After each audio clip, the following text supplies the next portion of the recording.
Good morning, everyone. We are Group 4 and we're going to tackle the Chapter 8 Accreditation of Hotels and Other Tourism Establishment in the Philippines and the Tourism Act of 2009.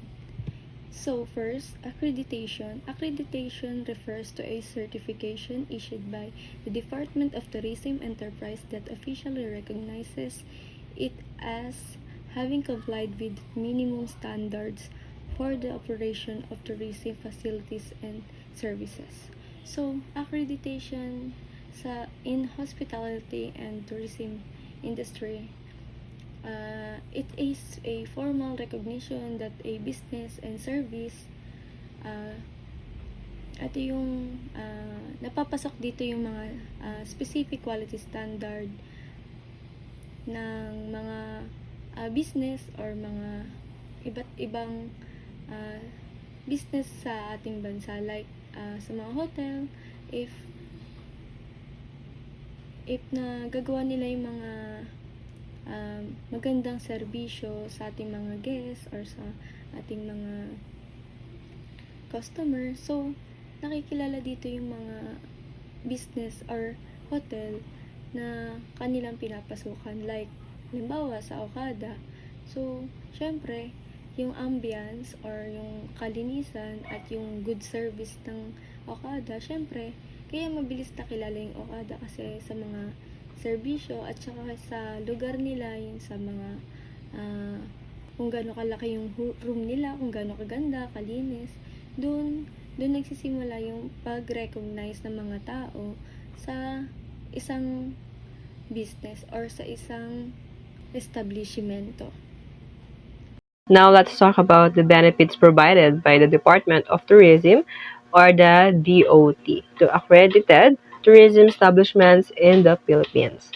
So number one is like the online promotion. So dito po, papasok po dito yung pag-accredit ng business or establishment na pwede po nilang ipaskill or i-post yung profile nila sa ating website na nabanggit, which is number one is it's more fun in the Philippines.com or visit myphilippines.com. And dito po ini-ensure na yung business is magiging visible po both local and international tourists. The second one is training opportunities. So, dito naman po, these establishments are entitled to enhance their skills through seminars. Ayan. So, kunwari po, for example, waitering, bartending, tour guiding, yan, and so on, na related po sa hospitality and tourism. So, yung number 3 naman po ay yung DOT or the Department of Tourism. May endorse po nila yung isang project na relevant po sa government agencies. And ito po ay makakatulong to receive various incentives like tax reductions. Ayan. So, yung mga duty-free importation of equipment, free waivers, and technical assistance po. Okay, the fourth one is a traffic exemption. So, accredited tourism land transport companies can be endorsed to the Metro Manila Development Authority or the MMDA for exemption for the Unified Vehicular Volume Reduction Program or yung UVVRP or number coding SIM subject to certain condition. So, yan po yung nakapaloob sa ating traffic exceptions. The next one is the shuttle service exemption naman po. So, these establishments can be endorsed to land transportation, franchising, and regulatory board, LTFRB, for exemption from the regular franchising program to use up to 2 shuttle service vehicle for free. Free use by guests and customers under services terms. Diba? For free. The sixth one naman po is the public convenience certificates. Sa DOT can endorse tourism land transport operators to the LTFRB for the grant of the Certificate of Public Convenience or CPC, allowing them to operate under certain terms and conditions. So, the seventh one is the travel agency accreditation. So, yung DOT can endorse establishments sa DFA or the Department of Foreign Affairs for accreditation as prepared travel agents, particularly those servicing passport holding clients po. Number 8 is free marketing collateral posting po. Dito po yung establishment can post their marketing materials for free, no, where the tourism department operates tourist information counters po. Number 9 is the airport access passes. So, yung DOT can endorse qualified personnel from tour operators and accommodation establishment tourism access passes at international and domestic airports. So, this can allow them to meet and assist arriving or department guests. No subject to airport management approval naman po. So, number 10 is the tour package inclusion. So, yung DOT can endorse accredit titles to local and foreign tour operators for inclusions in their tour packages, enhancing their visibility and business opportunity. So, pang-11 is the higher education endorsement. So, DOT can endorse local tour operators and tour guides to the Commission on Higher Education for engagement opportunities. Number 12 is the arrival statistics. So, provide support and access to data on travel and tourism, including visitor statistics, market profiles, and domestic travel survey. This information aids in planning and marketing. So, number 13 is the TPB or the Tourism Promotion Board. So, members can participate in marketing and promotional programs, including sales mission, business, matching seasons, and international trade affairs and exhibition under specific terms and conditions. Yun po yung mga automatic membership ng TBP. So, yun yung kanilang benefits. Number 14 is the COMELEC for liquor ban exemption. So, dito po ina-allow yung endorsement ng Commission on Election or yung COMELEC to be exempt from liquor bans during election periods. Number 15 is yung embassies and travel association. So, dito po provides ng endorsement to embassies to the Travel Trade Association. So, enable nila na mag-use ng establishment's facility and services. Okay, yung number 16 po is yung ID cards o pag-issue ng ID. So, yung pag-issue po ng ID natin is accredited pa rin po siya dun sa establishment. So the next one is accreditation of hotels and resorts, also the apartment and hotels. So under the 1992 rules and regulation to govern the accreditation of hotels, tourism, inns, hotels, apparel, pension houses, and other accommodation establishment, the hotels were classified as number 1 is deluxe class, first class, number 2, tapos number 3 is standard class, number 4 is the economy class. Tapos on the other hand, resorts were classified as class triple A, tapos number 2 is class AA, tapos number 3 is class A, tapos number 4 is the special interest resort. So, pero noong May 2, 2012, the Department of Tourism issued DOT Memorandum Circular 2012-02 that introduces 5-star grading system. The new accommodation standard is point system based in inventory, availability, condition, and quality of a specific facility, as well as service of the hotel. Resorts, apartment, hotel is offering. Expect that the highest grading would be the 5-star and the lowest is the 1-star. Kapag sinabing 1-star, it usually these enterprises appeal to be budget-minded travelers. There are limited range of facilities and services. Of course, kapag 1-star, it is good but not good enough. So, these kinds of hotels and kind of accommodation, of course, is yung mga gamit dito, limited lang, tapos parang hindi well-maintained. It's good for kapag nagtitipid ka pero kailangan mo ng tutuluyan o kailangan mag-avail ng isang hotel or any kinds of accommodation. So the next one is the 2-star. This kind of enterprises appeal to the tourists seeking more than the basic accommodation. They offer expanded facilities and higher level of comfort. So if you compare it, the 2-star to 1-star, of course, this is upgraded. Ang 2-star will offer you or the customer or the guest more comfort than the 1-star hotels and facilities. Yung mga gamit dito, yung mga, kunwari, yung mga kama, yung mga CR, mas well-maintained, mas maayos, mas maganda, yun nga, updated. So the third one is the 3-star. These enterprises offer a very good level of accommodation. There are more spacious public areas, higher quality facilities, and greater range of services. So, yun. Kapag sinabi nga na 3-star, yung mga hotel dito is more spacious or mas maluwag than the previous two, the 2-star and 1-star. Siguro dito, mas maganda, more upgraded.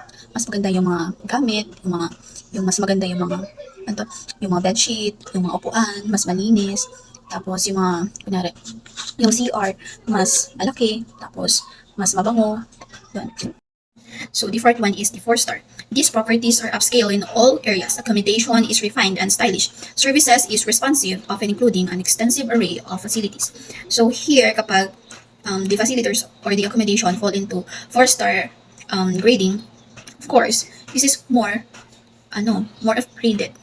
Pwede ba? I mean, mas lamang in all kinds of level than the other accommodation or facilities that fall into 1-star, 2-star, and 3-star. The facilities here are more stylish nga. Mas binigyan nila ng tuon talaga kung paano gagawin yung kanilang facilities or the hotels or the resorts. Pinagtuon nila ng pansin.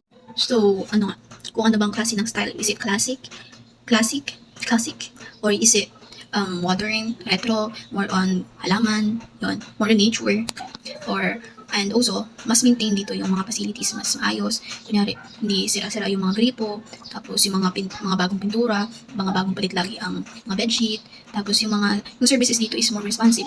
Mas, kung kunyari, kapag may tanong ka, kapag may kailangan ka, mas naiintindi ka dito, mas na-accommodate ka ng ayos. So the last one is the 5-star. These properties reflects the characteristic of luxury and sophistication. The facilities are world-class in every manner, and the meticulous service exceed all guest expectation. Yun nga. So kapag sinabing 5-star, the facilities or the accommodation or the kinds of hotels and resort and any kinds of, yun nga, is world-class. Lahat dito is maganda. Services, facilities, maluwag. Yun nga. Tapos, syempre, expect mo na dito that your expectation will be met and exceeded pa nga. Accreditation of Travel and Tour Services. Ang accreditation ng mga serbisyong pangturismo at paglalakbay ay proseso kung saan ang isang ahensya o individual ay sinusuri at pinagkakatiwalaan ng isang opisyal na pagkakilala o pahintulot mula sa pamahalaan o ahensya ng pag-aari upang magbigay ng mga serbisyo sa industriya ng turismo at paglalakbay. Ang accreditation ng tour operator ay ang mga interesadong aplikante ay kailangan sumunod sa mga alituntunin at regulasyon ng itinakda ng pamahalaan o mga ahensya ng turismo. At ito ang mga kinakailangang dokumento sa Accreditation of Travel and Tour Services. Number 1. Business Registration Documents. Kagaya ng business permit, certificate of registration, at iba pang mga kinakailangan dokumento mula sa lokal na pamahalaan. Accreditation of Tour Guide. Ang accreditation para sa mga tour guide ay isang proseso kung saan ang mga individual ay tumatanggap ng opisyal na pagkilala at sertifikasyon upang magtrabaho bilang ang mga professional na tour guide. Ang accreditation na ito ay karaniwang ibinibigay ng mga may katuturang otoridad o organization sa industrial ng turismo. Seminar for Tour Guide ay isang profesional na kaganapan sa pag-unlad ng naglalayong ng pausayin ang mga kasaysayan ng kaalaman at kakayahan ng mga individual na nagtatrabaho sa industrial ng turismo bilang mga gabay na nagbibigay ng mahalagang impormasyon. Ang mga seminar na ito sa iba't ibang aspeto ng paggabay kabilang ang kaalaman sa kasaysayan at kultura ng mga kasanayan sa komunikasyon, ang mga mapaparaan sa kaligtasan ng serbisyo sa customer at tiyak na impormasyon sa patutunguhan. Certificate of Good Health ay isang dokumentong ini-issue ng isang medical na profesional o tagapagbigay ng pangangailangang pangkalusugan na nagpapatunay sa isang individual sa pagkakahalatang katayuan sa kalusugan sa ibang partikulo ng punto ng oras na ang sertipikong ito ay kadalasang kinakailangan para sa iba't ibang layunin ng edukasyon sa paglalakbay sa pagtatrabaho ng immigration o paglahok sa isang partikular na aktibidad. Proper permit for DOLE.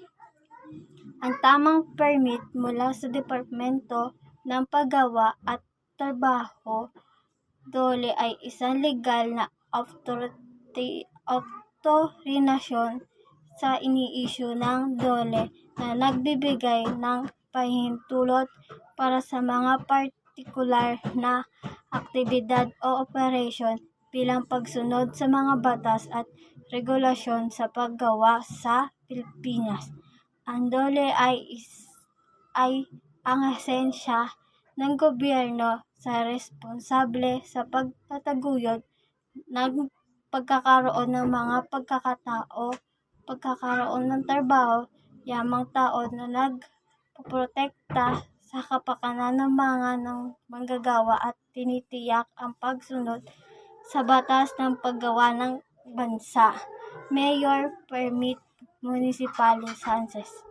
Ang Mayor Permit na nakikilala rin bilang Municipal Licenses ay isang legal na dokumento na ini-issue ng lokal na pamahalaan, partikular ang mga opisyal ng kaldate o mga otoridad ng munisipyo, nagbibigay ng mga negosyo at individual na otorisasyon na nagpapatakbo sa loob ng isang partikular na jurisdiksyon.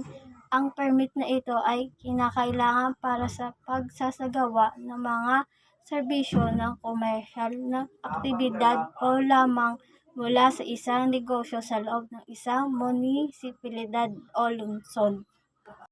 Basic requirements for accreditation of tourism land transportation vehicles.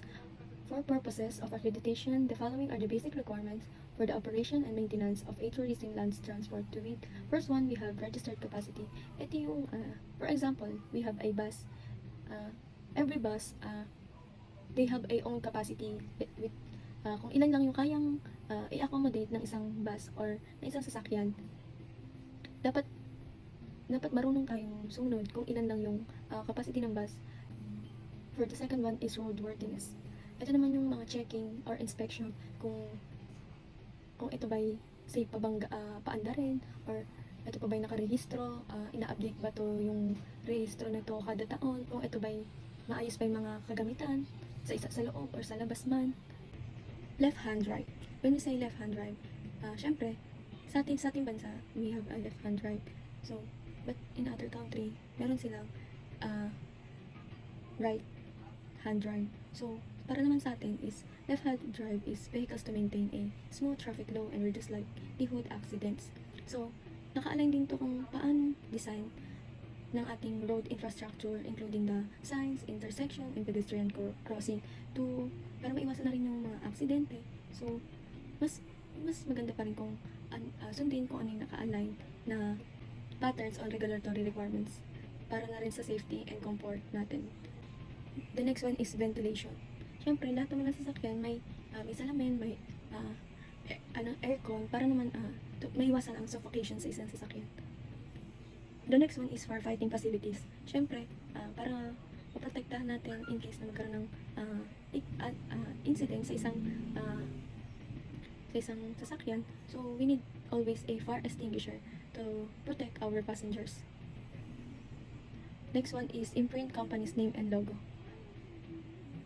Siyempre, sa isang bus or to know the name of the bus, siyempre, kailangan ito ng company name and logo. Like sa Hulog, that bus is known in Cavite because isa to sa mga pinakamabilis at